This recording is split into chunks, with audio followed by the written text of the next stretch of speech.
vamos a ir examinando cada pasaje cuidadosamente y vamos a ir tratando de, vamos a ir tratando de extendernos lo más posible en esta doctrina que ha cobrado una vigencia nueva. Y yo no se imaginan la cantidad de personas que me he encontrado, inclusive líderes de iglesias cristianos, que ni siquiera creen que va a haber un rapto de la iglesia. Ni siquiera creen que va a haber un rapto. Han atacado esta doctrina, como han atacado otras también, ¿verdad? Hay de todo. En la viña del Señor hay de todo.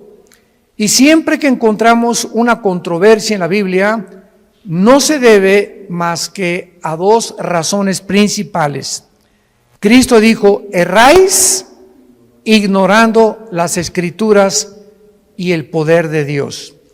Entonces, cuando en la Biblia, por ejemplo, hay un grupo que dice: yo no creo que la salvación se pierde. Y cuando me encuentro así, tengo debates en una cadena que se llama Enlace, casi los miércoles cuando me invitan a debatir con pastores en todo el mundo. Están desde Costa Rica, están de Colombia, y yo estoy solo en Dallas, porque ahí está la base de Enlace Internacional. Y pues me dicen, ¿verdad? ¿Qué piensa usted de por qué se pierde la salvación? Y les contesto: ¿ustedes ya han estudiado la otra cara de la moneda? ¿Cuál es? Que en la salvación no se pierde, porque los que creen que se pierde la salvación tienen solamente 5 pasajes en todo el Nuevo Testamento que leyéndolos, parece que se pierde la salvación, contra más de 175 pasajes que nos enseñan que es imposible perder la salvación. Entonces, cuando tienes en la Biblia una balanza y tienes dos perspectivas o dos doctrinas, es importante buscar cuál tiene más peso teológico y entender por qué las personas que creen eso, lo creen, para que tú les puedas mostrar con los versículos que ellos usan para demostrar que esto es así, contradecirles a través del contexto dentro del cual el texto está escrito, porque sacar un texto de contexto es hacer un pretexto. Entonces, las sectas se caracterizan por eso. Tú platicas con un testigo de Jehová, y un testigo de Jehová te va a decir que Cristo no es Dios, que el infierno no existe. Y le preguntas: ¿por qué niegas que Cristo no es Dios? Y te contestan: es que Él dijo que nadie sabe estas cosas más que el Padre. Entonces, ¿cómo puede Cristo ser Dios si dijo que Él no sabía ni siquiera el día ni la hora? Sin entender que cuando Cristo bajó al mundo, Filipenses capítulo 2, Él se hizo igual que nosotros, se puso debajo del Padre temporalmente para que Él no hiciera nada más que lo que el Padre le dijera y dejarnos el ejemplo de la sumisión a la autoridad. Pero Jesucristo era 100% Dios y era 100% humano. Tú platicas con un mormón y el mormón te va a decir que ¿por qué no podemos tener 4 mujeres, 5 mujeres? Si David tuvo casi 7, 8, Salomón tuvo casi 1000. ¿Y por qué yo no? Dice don Pancho Pistolas. Y tú puedes contestarle claramente, ¿verdad? La dispensación o la administración bajo la cual vivieron. ¿Por qué Dios? Porque Dios tiene 2 clases para poder juzgar. Una, la voluntad de Dios, apúntalo, es permisiva y directiva. Entonces, el hecho que Dios permita algo no significa que sea la voluntad de Dios. Una muchacha llegó un día y me dice: ¿es por qué me permitió casarme Dios con este patán de esposo que me golpea, etcétera, etcétera? Si yo le pedí a Dios, y le dije: porque tú aceptaste casarte con él y tú sabías perfectamente bien lo que hacías, tenías 2 años sin ir a la iglesia cristiana y te casaste con el primer camión que pasó por ti. Entonces Dios lo permitió, pero no era la voluntad de Dios, porque si tú hubieras permanecido en la voluntad de Dios, Dios te hubiera dado la persona que Él quiere desde antes que naciéramos, que nos acompañara en nuestra vida matrimonial. Entonces tenemos que comprender eso. El que Dios haya permitido que Abraham se aventara el clavado con con Agar, y que David tuviera esposas y que Salomón lo dejó como ejemplo para que Salomón escribiera el libro de Eclesiastés. Y ahí Salomón lo explica claramente: a la risa le digo enloqueces, al placer de qué sirve esto. Para que cualquier hombre que crea que teniendo 2 mujeres o 3 mujeres ya la hizo y vas a ser feliz, te equivocas, porque las cosas que se escribieron para nuestra enseñanza se escribieron, a fin que a través del ejemplo de los hombres y mujeres que Dios exhibe con sus pecados en la Biblia, veamos que por eso la Biblia es un libro de santidad. Muy bien, vamos a abordar esta doctrina del rapto de la iglesia. Primera de Tesalonicenses 4, del 13 al 18. Pablo les dice a esta iglesia: no queremos, hermanos, o tampoco queremos que ignoren acerca de los que duermen. Dios no quiere que ningún cristiano ignore qué pasa después de morir. No quiere Dios que nosotros ignoremos qué hay después de la muerte, para que no nos comportemos como la gente que, como no sabe qué hay después de la muerte, como mi abuelita, se murió uno de sus hijos de mi abuela materna y se vistió de negro 8 meses sin salir de su casa para guardar luto. Háganme ustedes el favor. ¿Por qué lo hizo y por qué lo hacían nuestros abuelos o abuelas? Por la ignorancia de saber qué es la muerte y cómo debemos comportarnos delante de la muerte. Entonces así comienza Pablo escribiéndoles a estos hermanos: no quiero que ustedes ignoren acerca de los que duermen. La palabra dormir se usa para morir en el Nuevo Testamento, y vamos a demostrar que una persona cristiana que se muera nunca pierde su conciencia de su existencia. Todas las personas que vamos a ver en la Biblia en esta tarde, vamos a demostrarles que cuando murieron estaban conscientes, pero su cuerpo es el que duerme en la tumba, es la resurrección de los muertos. Pero el alma y el espíritu, en el momento de la muerte, nos vamos inmediatamente, salen del cuerpo, lo vamos a ver, a la presencia de Dios. Si tú mueres sin Cristo en esta noche, o mañana, o dentro de un mes, tu alma y tu cuerpo y tu espíritu se salen y descienden al centro de la tierra, al Sheol, o en el Nuevo Testamento con la palabra Hades, que son diversos compartimentos. Es como una prisión en el centro de la tierra donde están esperando millones de espíritus el juicio del gran trono blanco de Apocalipsis 20 del 11 al 15, que es el juicio de los incrédulos. Y cuando acabe el milenio, Dios los va a sacar del Sheol, van a estar enfrente de Él, parados, ya no hay oportunidad de hincarse, ya no hay oportunidad de pedir perdón, y Dios va a abrir los libros y les va a demostrar con los ángeles y con nosotros como jurado. 1 Corintios 6 del 3 al 4, somos el jurado en el juicio de Dios, porque Dios hizo un lugar que se llama el infierno. Y si no hubiera un infierno, el Dios de la Biblia sería un monstruo, porque si no hay un castigo para las gentes que no fueron castigadas en la vida, pues entonces se salieron con la suya. Porque nadie los castigó, se empanzonaron y crecieron y se rieron y se emborracharon y violaron niños y fueron pederastas y violaron mujeres y tuvieron 3 o 4 y abandonaron sus matrimonios y dieron mal ejemplo a sus hijos y robaron y se aprovecharon de su puesto como políticos, etcétera, etcétera, y de repente se mueren en un accidente o les da un ataque de corazón. ¿Y qué? Y vivieron como hasta le da envidia a los cristianos cuando muchos incrédulos viven como viven. Pero la Biblia dice que hay un juicio, y de este juicio no se escapan nadie, porque Dios no puede ser burlado. No quiero que ignoren acerca de los que duermen, porque para que no nos entristezcamos como los otros, o sea, como los que no son cristianos, que no tienen esperanza. Entonces, cuando se muere un cristiano, hay lágrimas y nunca te aguantes.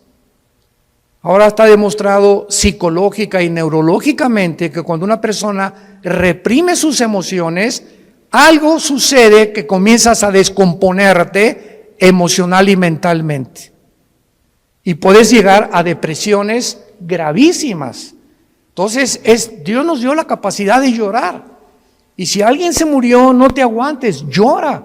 Y desahógate todo lo que puedas, no te aguantes cuando tienes ganas de llorar, llora. Pero al mismo tiempo que lloramos, hay una compensación de saber que mi primo, mi hermano, mi papá está en un lugar muchísimo mejor que si se hubiera quedado en Querétaro. Está feliz con el pandero si fue cristiano, etcétera, etcétera. Y hay una tristeza porque es un ser que ya no nos vamos a volver a ver. Como dijo el hermano Luis Palau, hace unos meses que acaba de morir de cáncer, grabó un video que me atravesó el corazón. Y Luis Palau dijo antes de morir, semanas antes de cáncer, yo quisiera que toda mi familia se fueran en el mismo avión conmigo. Así lo dijo, en el mismo avión. Pero yo me voy adelantando y me van a alcanzar después en otro avión ellos. Pero estoy contento porque voy y sé a dónde voy. Porque sé que me está esperando Jesucristo. Y el momento que cierre mis ojos y que mi alma salga, me olvido de todo y descanso verdaderamente por toda la eternidad. Entonces, este pensamiento lo trajo Jesucristo, porque tenemos esperanza. Entonces, Dios no quiere que vivas como los que no tienen esperanza, que le lloran a sus muertos 6 meses, 1 año, 2 años de luto. Esto es absurdo y ridículo para un cristiano. Versículo 14, porque si creemos, vean el sí condicional. Si realmente tú crees que Jesús murió y resucitó, así también, vean con mucha atención esto, así también traerá Dios con Jesús a quienes. Cuando Jesús venga en el arrebatamiento, si tú mueres hoy en la noche o yo muero hoy en la noche como cristianos y no ha venido el arrebatamiento, que vamos a hablar más adelante, nos vamos al cielo y cuando venga Jesús, que no va a poner sus pies en la tierra en el rapto, va a ser en el cielo y vamos a venir con Él los que hemos muerto en Cristo, de Pentecostés a nuestros días. Porque los santos del Antiguo Testamento resucitan después de la tribulación. Entonces hay varias resurrecciones, como dice 1 Corintios 15, 22 al 28, que lo vamos a ver más tarde. Entonces, cuando venga Cristo, traerá con Jesús a los que durmieron con Él. Esto implica que los muertos ya están con Jesús, no están en el cementerio. Ya están con Jesús los muertos, no están en el cementerio. Como el cuento de el Día de Muertos en México, ¿no? Que estaba la India María en el cementerio con una olla de mole. Y llegó la señora Pompidou con un ramo de flores. Y entró la señora Pompidou al cementerio con su ramo de flores así. India bruta, le dice, ¿cuándo crees que tu muertito se va a comer el mole? Y le contestó la India María, cuando venga el suyo por las flores. O sea, tanto los ignorantes como los de la clase alta cometen el mismo error que se llama paganismo. Cuando nosotros enterramos a alguien, un cristiano no regresa nunca al cementerio, porque no hay nada más que huesos y lagartijas. y pararte enfrente de una tumba o de un monumento de una tumba, ¿verdad? Es por ignorancia, porque de alguna manera queremos seguir teniendo contacto con eso y, ay, mi chole, ¿verdad? Y perdóname que te haya hecho lo que te haya hecho, ¿verdad? Y perdóname, mi chole. Y comenzamos a hablar con el muertito, con la muertita, y él no está ahí. Ni se va a comer el mole, ni va a salir por las flores. Entonces, todas esas costumbres han sido arrastradas por ignorar qué hay después de la muerte. Y Jesús vino a abrirnos los ojos y el entendimiento para que vivamos con una vida de la verdad y del conocimiento. Versículo 15, por lo cual, entramos en materia, os decimos esto en palabra del Señor. O sea, Jesús le reveló a Pablo lo que vamos a leer. Que nosotros que vivimos, que habremos quedado hasta la venida del Señor, no precederemos a los que durmieron, porque el Señor mismo, con voz de mando, con voz de arcángel y con trompeta de Dios, descenderá del cielo, y los muertos en Cristo resucitarán primero. Luego nosotros los que vivimos, los que hayamos quedado, seremos, apunta la palabra en tu Biblia, arpazo, tal como suena con Z, arpazo, como el arpazo de un tigre o el de un león que hace esto para arrebatar la carne. Y esta palabra se tradujo arrebatados y significa ser sacado o quitado del medio súbitamente. Por eso se llama rapto, viene del latín raptarus. Entonces, usar arrebatamiento o el rapto de la iglesia son palabras sinónimas, pero se tradujo arrebatados. Y es la palabra arpazo, que se traduce ser quitado, es cuando alguien rapta a alguien, viene y lo quitan y lo suben a un coche, ¿verdad? Súbitamente de repente y te inmovilizan y te desaparecen. Por eso se llama que seremos raptados. De repente, millones de personas en el mundo van a encontrar la ropa tirada en el suelo. Todos los bebés van a desaparecer del planeta Tierra y los niños menores de edad y los niños menores de edad, hijos de los cristianos. Aviones van a chocar porque los pilotos chocaron, porque desaparecieron los pilotos. Los congestionamientos de tráfico en las carreteras van a ser espantosos por tantos choferes que desaparecieron de sus trailers, de sus carros y tuvieron que chocar. Va a haber un congestionamiento impresionante en los medios de comunicación, tratando todos de poder investigar qué sucedió, qué pasó, quién se llevó a millones de personas del planeta Tierra. ¿Qué creen ustedes que el mundo va a contestar? Se los llevaron los ovnis. Y no es coincidencia que desde 1948, cuando Israel regresa a su tierra, desde el 48 hasta nuestra época, y más en los últimos meses, se ha promulgado y ha aumentado la comunicación y la investigación sobre el fenómeno de los ovnis. Las Naciones Unidas ya tienen un departamento dirigido por una hindú, una mujer de la India, encargada de investigar el fenómeno ovni. Al expresidente Trump le dijeron los senadores que por favor explicara el problema de Roswell, que en Nuevo México parece que cayó un ovni en Estados Unidos y que había un habitante dentro de él, que lo sacó la CIA y el Pentágono en Estados Unidos y descubrieron que pues era completamente falso. Entonces, ¿por qué están apareciendo tantos platillos voladores en el cielo? Yo quiero darles ahorita la respuesta. Una vez me preguntaron, ¿por qué ustedes los cristianos no creen en los ovnis? Y yo les contesté, ¿quién dice que no creemos? Claro que hay muchos videos falsificados y relatos de personas que fueron raptadas por ovnis o que también hicieron experimentos genéticos con ellos, pero hay hechos que son reales. Y yo estuve traduciendo, ¿te acuerdas, Alan, de Jim Arwin? Jim Arwin fue el piloto de la nave Apolo 15, que fue el primer vehículo que caminó en la luna. Y Jim Arwin vino a México y me llamaron a mí, ya hablaba yo inglés en aquel tiempo, para que fuera su traductor. Fuimos como 6 o 7 universidades, ¿te acuerdas? Y Jim Arwin estuvo platicándonos con nosotros que él vio, porque allá cuando regresaba de la luna, él se convirtió a Cristo. Y en la escuela donde iba Alan, tenía a un hijo que ellos adoptaron, ¿te acuerdas? Era un taiwanés o de Filipinas, que era la misma escuela donde iba Alan y nuestra hija Kim, que ya murió de cáncer.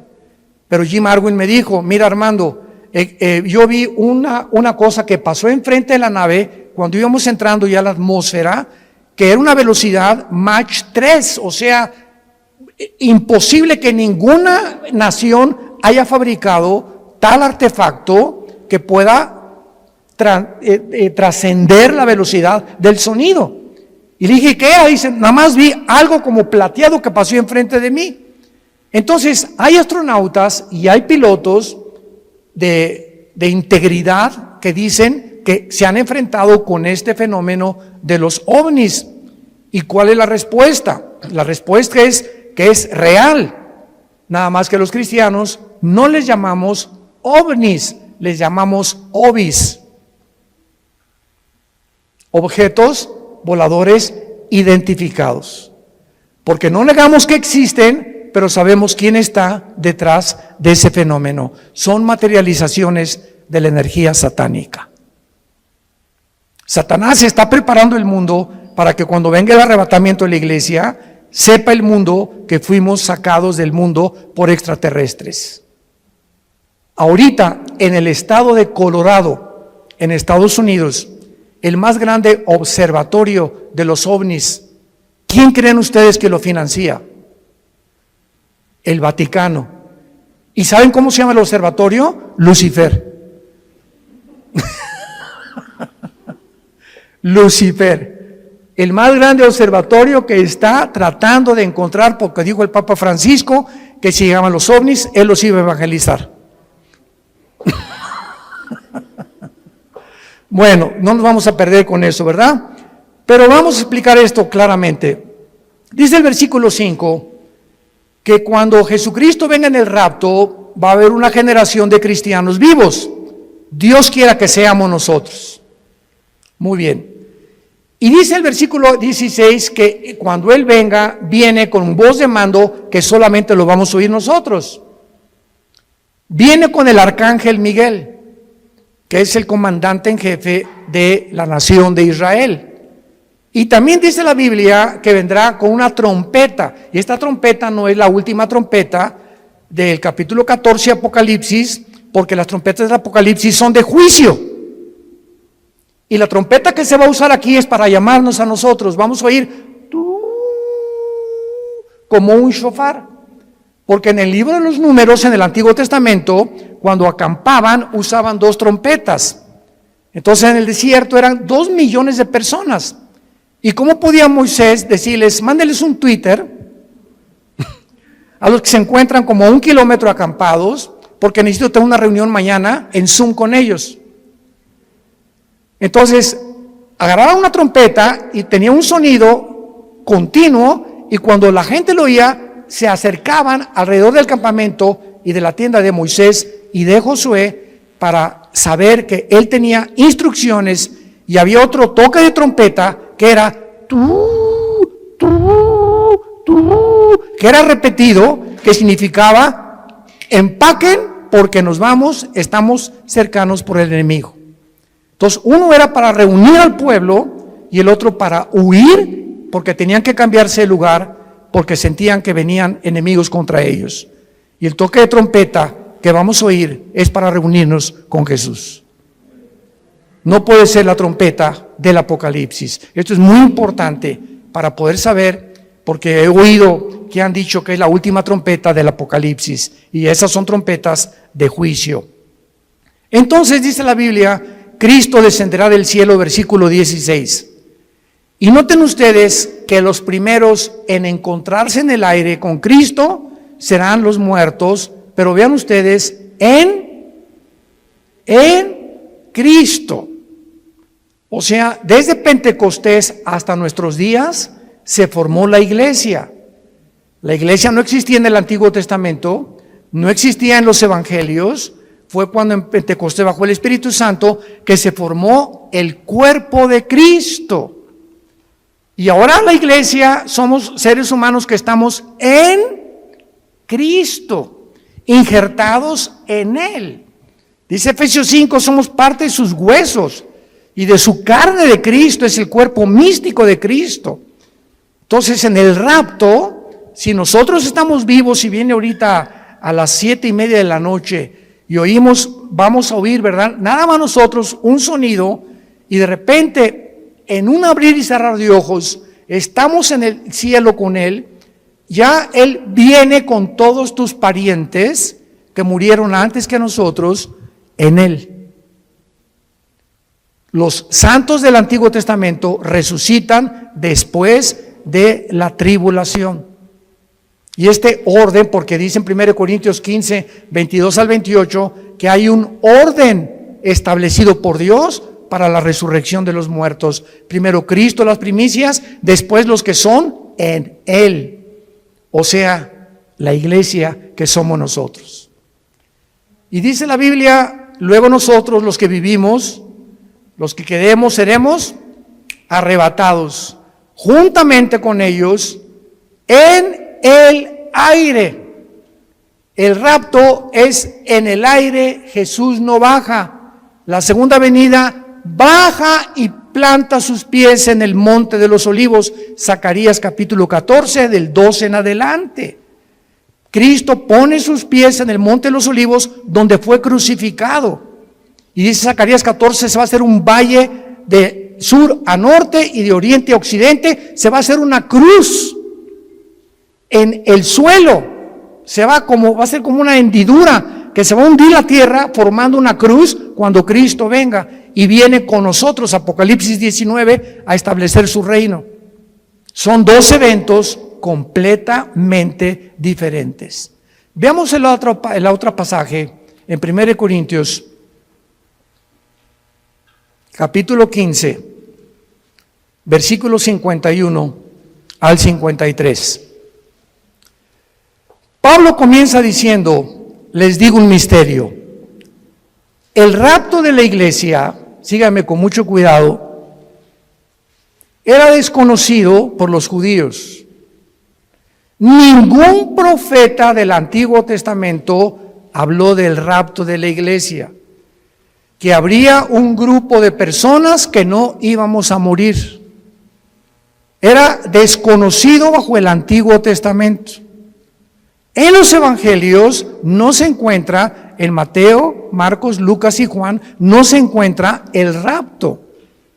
Más que cuando Jesús dice en Juan 14, voy a preparar una morada para ustedes y vendré y os tomaré a mí mismo. De una forma indirecta, la palabra os tomaré a mí mismo, que es en el griego paralambano, apúntalo, paralambano significa ser sacado y unido a Cristo.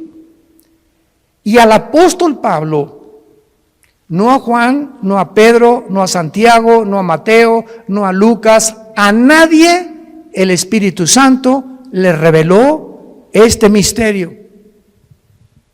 Entonces estaba escondido, era un secreto que Dios tenía guardado para nosotros, los que pertenecemos a la iglesia.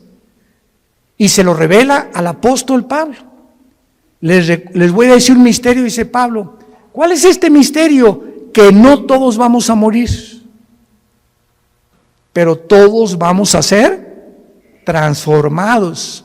Cuando venga el arrebatamiento estamos vivos en milésimas en un parpadeo de ojos. Mi cuerpo, tu cuerpo es transformado a la semejanza del cuerpo con el cual Cristo resucitó.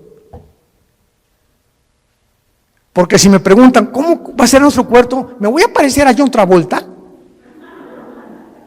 ¿Me parecería a Madonna cuando resucite? Y tenemos curiosidad de cómo va a ser nuestro cuerpo, ¿verdad? Lo vamos a ver ahorita con mucho detalle, porque la Biblia nos dice cómo va a ser nuestro cuerpo. Entonces, este misterio es que habría una generación de cristianos que no vamos a saber lo que es morir. No vamos a atravesar el túnel que atraviesan, como decía David le llamó el camino de todos los hombres. Pablo le dice abandonar este cuerpo. Entonces, este misterio fue revelado al apóstol Pablo y dice el versículo 52 explicándonos cómo va a suceder.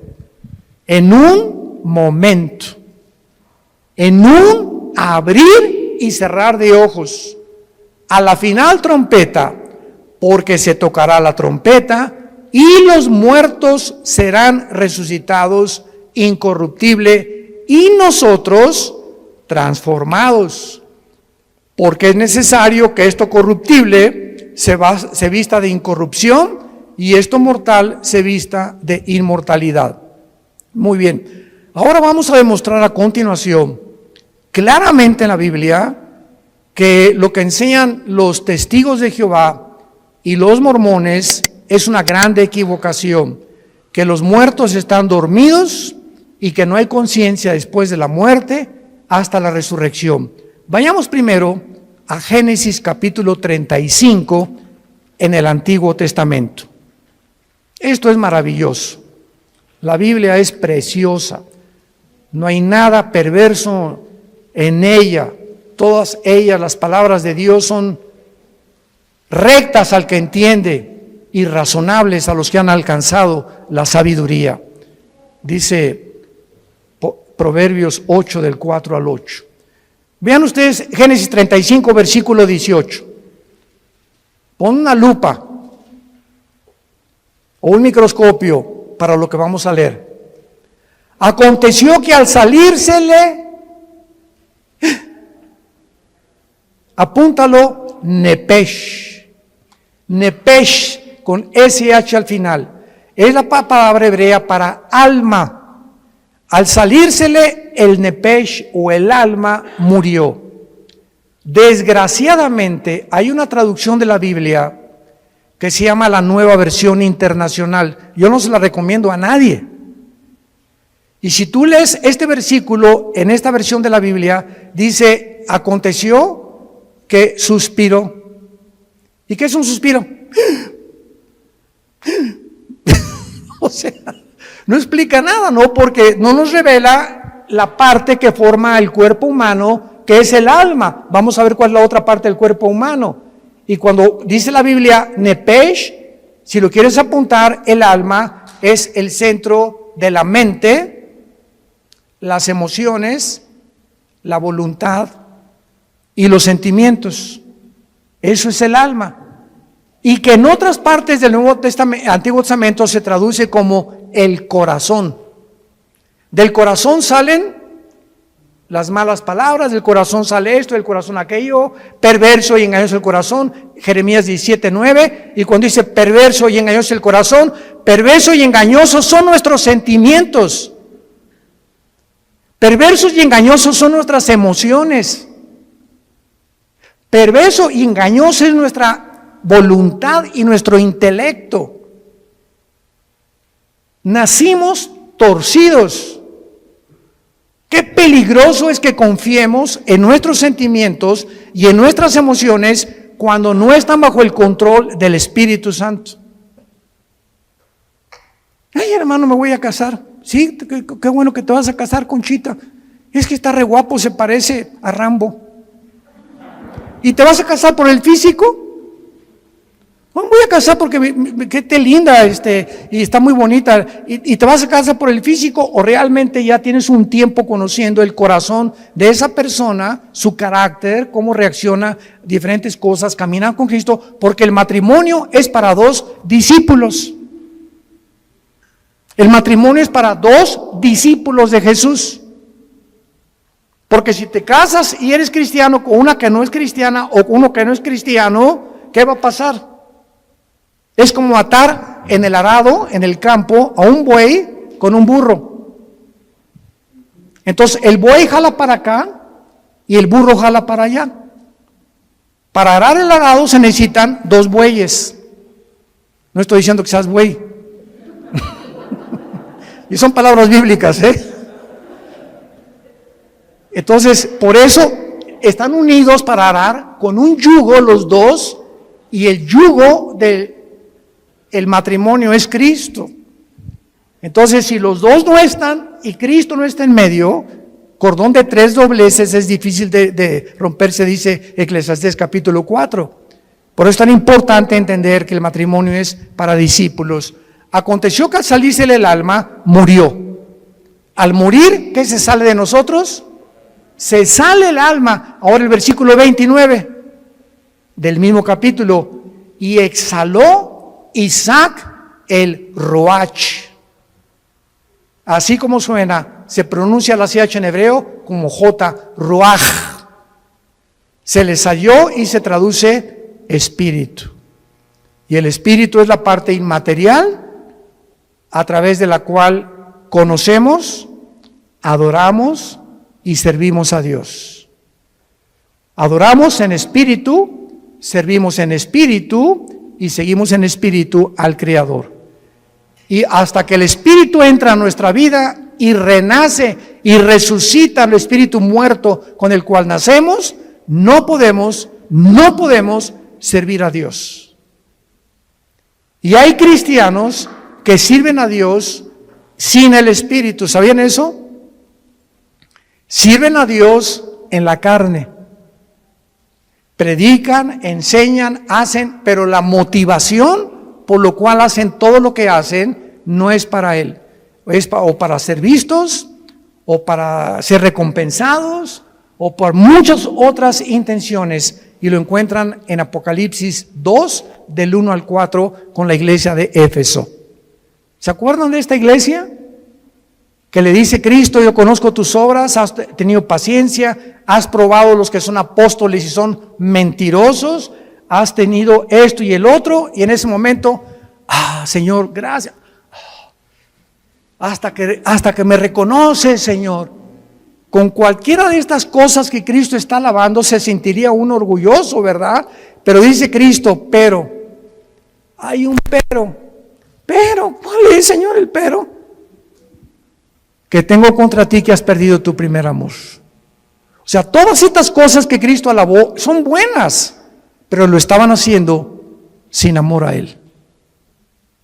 La carne es bien consagrada. Se llama la religiosidad. Y son de esos hermanos que, ¿y por qué el hermano se tatuó? ¿Y por qué trae el pelo largo? ¿Y por qué trae ese vestido tan caro, la hermana? ¿Y por qué la otra parece china poblana? ¿Y por qué esto y por qué el otro? ¿Y por qué se ponen aretes? ¿Y por qué celebran la Navidad? Dios mío, santo, no sé a qué virgen invocar.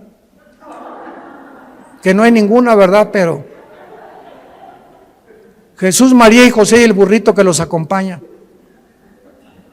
Es increíble que estén continuamente tratando de ver que el cristianismo es a través de cómo te vistes, de si estás tatuado. Una vez me dijo un señor, ¿ya viste ese hermano que está tatuado? Y le dije, es peor la panza de Santa Claus que tienes tú. Se pintó algo en el cuerpo, ¿y quién está haciendo más daño a su cuerpo? ¿Él o tú? Y peor si tomas Coca-Cola. Entonces, cuando apuntamos a alguien, 3 dedos nos apuntan a nosotros, nos damos cuenta. Tengamos cuidado a quién juzgamos y a quién le señalamos el dedo, porque estamos buscando siempre que creemos que somos mejores que otros por la forma como nos comportamos, y a Dios se le adora en espíritu y en verdad. Es que en la Navidad es paganismo y ¿sabe? Cállese. Mi esposa le pone el árbol de Navidad más lindo que hay con esferas y estamos en Navidad. Jingle bells, noche de paz, contentos, alegres. Pero hoy, hermanos, no pusieron árbol, no pusieron nada y con sujeta.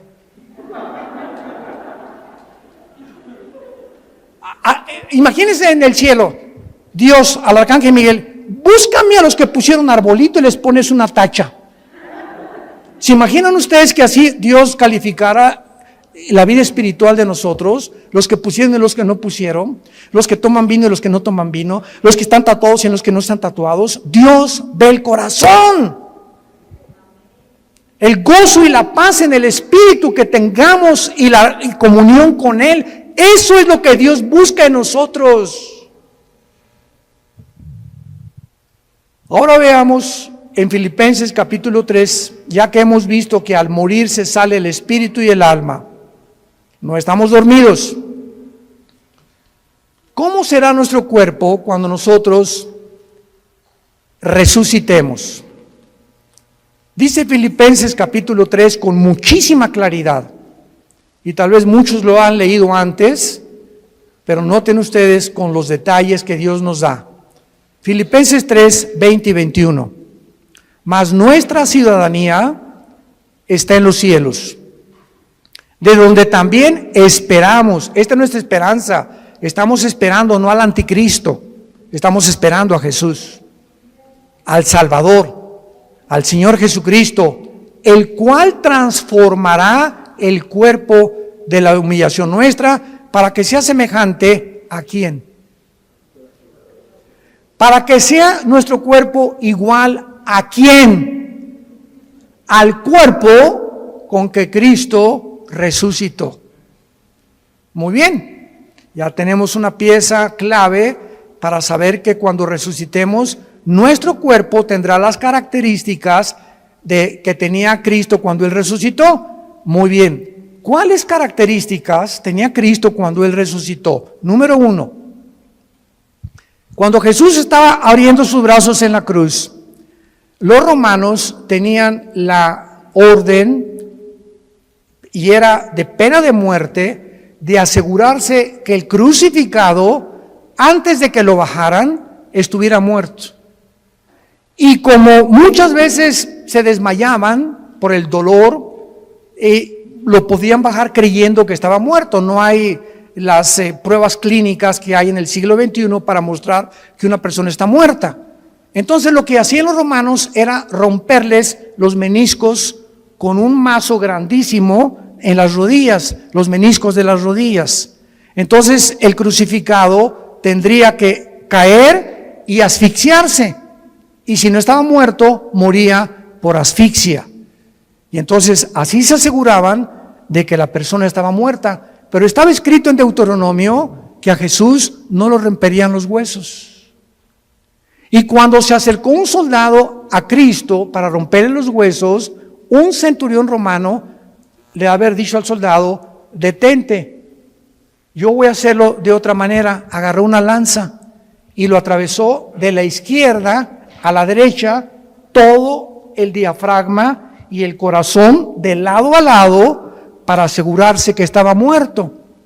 Y el apóstol Juan en el Evangelio escribe esto: vi salir, porque él estaba en la cruz con María su madre y con María Magdalena, son los únicos que estaban en la cruz, y otra mujer, vi salir una gota de agua mezclada con sangre. Esto lo escribió Juan hace 2000 años. Y la cardiología moderna, un cardiólogo te da testimonio y te da evidencia que cuando se mezcla el agua con la sangre, implica la rotura del pericardio. ¿Qué es el pericardio? Es una capa que envuelve el corazón, y cuando se rompe, produce un derramamiento de agua mezclada con sangre, lo que implica que cuando Jesús fue atravesado con la lanza, ya estaba muerto. Y ahora quiero hacerles una pregunta a todos ustedes, que me encanta hacérselas, sobre todo a los teólogos, aquí a los calvinistas y a los arminianos, y yo que aquí, que se me diga, a ver. ¿De qué murió Cristo?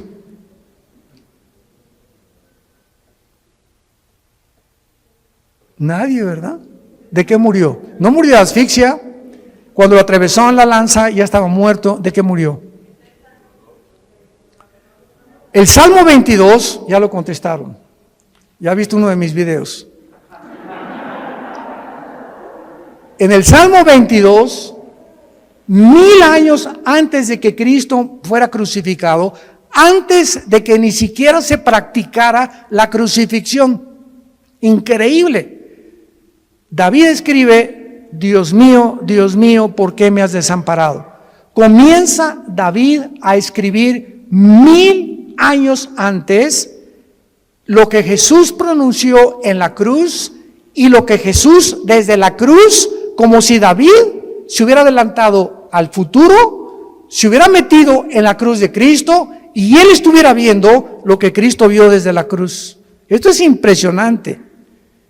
Y más adelante David escribe: horadaron mis manos y mis pies, y mi corazón fue como la cera. Cristo murió en el momento que tus pecados y mis pecados fueron puestos sobre su cuerpo, rompieron su corazón. Murió de dolor moral. No soportó llevar en la cruz nuestros pecados, y fueron nuestros pecados los que produjeron su muerte. Y 700 años antes de que él muriera, el profeta Isaías, capítulo 53, escribió: despreciado y desechado entre los hombres, varón de dolores, escondimos de él el rostro, fue menospreciado, no le estimamos, molido fue por nuestros pecados y completamente deshecho por todo lo que nosotros hicimos. Qué increíble que Isaías haya escrito eso, que fue el pecado lo que mató a Jesucristo, y que el Padre haya permitido que su Hijo fuera crucificado, maltratado, despedazado. Cristo en la cruz, dice Isaías 52, los últimos 2 versículos antes de entrar al 53, que no había parecer en él. Cristo en la cruz era un guiñapo humano. Nadie reconocía, estaba deformado de los golpes, de los latigazos, de la sangre que le corría por su rostro. No tenía los tejidos subcutáneos, los tenía completamente abiertos, del látigo de 9 colas que tenían puntas de hueso con acero, y los romanos lo envolvían, y el látigo le daba 4 veces, y cuando jalaban el látigo desgarraba todos los tejidos subcutáneos del pecho y de la espalda. Cuando él estaba en la cruz era un guiñapo humano. Cristo en la cruz era un monstruo. ¿Por qué? Porque eso es lo que hace el pecado, nos hace monstruos. El pecado nos deforma. El pecado hace y tuerce lo que es la imagen de Dios en nosotros. Y el cristiano tiene que proyectar la santidad. El cristiano tiene que proyectar el gozo, la paz del Señor. Y tú lo puedes ver en amigos tuyos o en personas que no son cristianas. Ve la mirada que tienen. Será. La lámpara de nuestro cuerpo son los ojos. Pero Cristo muere de esa manera para que Dios nos recordara el tiempo en que nosotros tenemos que estar conscientes de lo que el pecado nos hace en nuestra vida. Y vayamos en penúltimo lugar, Apocalipsis capítulo 6.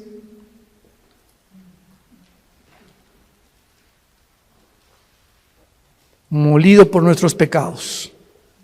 Qué tremendo. En Apocalipsis 6 vemos otra evidencia de que cuando morimos no estamos dormidos. Capítulo 6, versículo 9 en adelante. Cuando abrió el 5º sello, vi, dice el apóstol Juan, vi bajo el altar las almas de los que habían sido muertos por causa de la palabra de Dios y por el testimonio que tenían. ¿Cómo podía Juan ver en el cielo cuando la sangre y la carne no pueden heredar la corrupción? ¿Cómo pudo Dios llevarse a Juan al cielo? ¿Cómo pudo en 2 Corintios 12 llevarse Dios a Pablo al cielo cuando nuestro cuerpo nos impide estar en otra dimensión donde todo es santidad y perfección? Lo corrompible no puede heredar la incorrupción, ya lo vimos. Bueno, la respuesta es que Juan estaba durante el tiempo de la tribulación en el Espíritu en el cielo. Y esto nos muestra que aparte de los ojos físicos que tenemos, porque cuando alguien está muerto, vienen los gusanos y nos comen el cerebro, ¿verdad? Nos comen los ojos en la tumba, nos comen las orejas y queda el puro esqueleto ahí tirado en el cementerio. Sin embargo, en la otra vida tenemos ojos, tenemos oídos y tenemos otro cuerpo. Y los ojos que vamos a tener en la otra vida, ya los tenemos en esta vida y se llaman los ojos espirituales, que estamos entrenando para ver la Biblia. Si tú vienes a la Biblia con tus ojos carnales, sin antes orar ni limpiar tu vida, Dios no va a permitir que veas nada de revelación, ni el Espíritu Santo te va a descubrir las cosas profundas que se encuentran en la Biblia. Porque los puros de corazón verán a Dios, nada más. No podemos acercarnos a Dios con un corazón sucio y con una mente inmunda. Entonces, qué increíble, ¿verdad? Que la Biblia pueda mencionar que podamos mantener la existencia y la conciencia de la existencia. Y esto nos prueba otra cosa tremenda que hoy en la comida mi esposa y yo, platicando con unos dentistas en casa de Alán, nos compartieron, ¿verdad?, de lo que está descubriendo en el mundo de la medicina, de las vibraciones, etcétera, etcétera. Tú sabes que nosotros cuando soñamos, ¿no es la mente la que produce los sueños? ¿Tú sabes que los pensamientos no se forman en el cerebro? Los pensamientos y los sueños están en el área de la dimensión espiritual. Y una cosa es el cerebro y otra cosa son los pensamientos, porque cuando tú mueras, tu cerebro se queda con los gusanos, alimento de los gusanos, y en la otra vida vas a recordar quién eres. Pero ¿cómo si tu cerebro ya no lo tienes? Ya se lo comieron los gusanos. Esto nos demuestra claramente que la conciencia no está en el cerebro, los pensamientos no están en el cerebro. El cerebro no es un órgano como el hígado que produce la bilis y los intestinos, los jugos gástricos, etcétera, etcétera. Pero el cerebro es solamente un órgano, pero no forma parte de la vida espiritual. Y cuando la Biblia dice, renovaos en vuestra mente, no dice en el griego en el cerebro, dice en vuestra mente, y la mente es el alma. ¿Están aprendiendo algo? Juan está en el cielo y ve las almas de los muertos. No estaban dormidos. Y Juan, versículo 10, los oye que los muertos tenían cuerdas vocales en la otra vida. Las que tenemos aquí, los gusanos se las comieron. Y en la otra vida Juan oye que clamaban a gran voz, oyó que estaban junto a Dios y le estaban preguntando a Dios, ¿hasta cuándo, Señor, santo y verdadero, no juzgas y vengas nuestra sangre en los que moran en la tierra? ¿Qué fue lo que Juan oyó que estaban diciendo estos muertos en el cielo? Que estaban muertos en su cuerpo, pero conscientes de existencia en la otra vida, espiritualmente hablando. ¿Estaban pidiendo venganza? Estaban pidiendo justicia. Ahora, fíjense qué importante es esto. En el cielo, los que están ahorita en el cielo, están conscientes de muchas cosas que pasan en la tierra, como nos los demuestra este versículo, porque más adelante se les dice que se esperen hasta que mueran los demás que el anticristo va a matar. Y estos muertos que están en el cielo están conscientes que la justicia no se ha hecho y están gritando a Dios, ¿hasta cuándo? Y es el grito de nosotros en el siglo XXI. Señor, ¿cuándo vas a acabar con tanta violencia, con tantos pederastas, con tantos políticos corruptos, con tanto robo, con tanto asalto, con tanta violación, con tantos violadores de niños? Señor, ¿cuándo va a acabar todo esto, con tanta enfermedad, con tanto cáncer, con tantos virus? Estamos aquí en la tierra gritándole a Dios, ¿hasta cuándo? Y Dios quiere que nosotros oremos y le digamos a Dios esta oración. Por eso Dios nos las dejó, porque cuando oye Dios el clamor de nosotros, escúchenme esto con mucho cuidado, cuando Dios oye el clamor de nosotros, Dios puede adelantar la venida de Jesús. Y para terminar, lo voy a demostrar en Apocalipsis 8. Cuando abrió el séptimo sello, se hizo silencio en el cielo como por media hora. Esto es impresionante. Y vi a los 7 ángeles que estaban en pie ante Dios, y se les dieron 7 trompetas.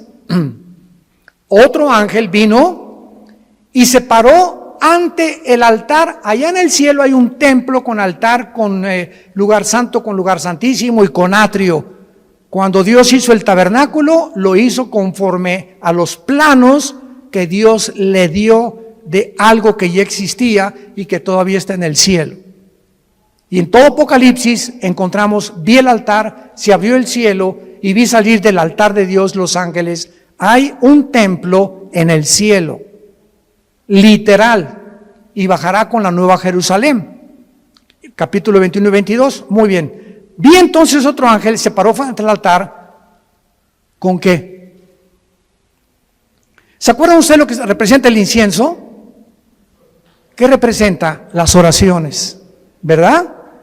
Vi al ángel con un incensario de oro y se le dio mucho incienso, o sea, le dieron muchas oraciones más, porque cada vez que oramos sube al cielo. Cuando tú te hincas o sentado o nos reunimos 4 o 5 a orar o 10, no nos imaginamos el poder que se une espiritualmente y sube al cielo con mucho más fuerza cuando 2 o 3 se ponen de acuerdo en lo que están pidiendo. ¿Se acuerdan de Jesús? Cuando 2 o 3 se pongan de acuerdo en lo mismo, les será concedido, porque es mucho más fuerte. Cuando me pongo en oración con mi esposa o a la hora de la comida, oramos por esto, por aquello, y estamos 2 o 3 de acuerdo, y esto sube como un cohete hasta el altar de Dios. Se le dio mucho incienso para añadirlo a las oraciones de todos los santos sobre el altar de oro que estaba en el trono. O sea, hay un altar y un incensario en el cielo, y las oraciones siguen subiendo, pongan atención, y Dios las está como si fueran incienso, metiéndolas, guardándolas, tus lágrimas, mis lágrimas, las oraciones. Dios está almacenando las oraciones. Vean ustedes lo que sucede. Versículo 4, y de la mano del ángel subió a la presencia de Dios el humo del incienso con las oraciones de los santos. Estas oraciones, simbolizando el incienso, suben a la presencia del Creador de los cielos y de la tierra. Y entonces el versículo 5 dice algo sorprendente. Entonces el ángel tomó el incensario, o sea, nuestras oraciones, lo llenó de fuego del altar y lo arrojó a la tierra. Y en el momento que nuestras oraciones son contestadas, porque es lo que significa, las oraciones ya llenaron el incensario y el ángel las vuelca sobre la tierra, hubo truenos, voces y relámpagos y un terremoto. Esto nos habla que nuestras oraciones precipitarán los juicios de Dios sobre el mundo. Los truenos, las voces y los relámpagos, junto con el fuego, son símbolo de juicio de Dios.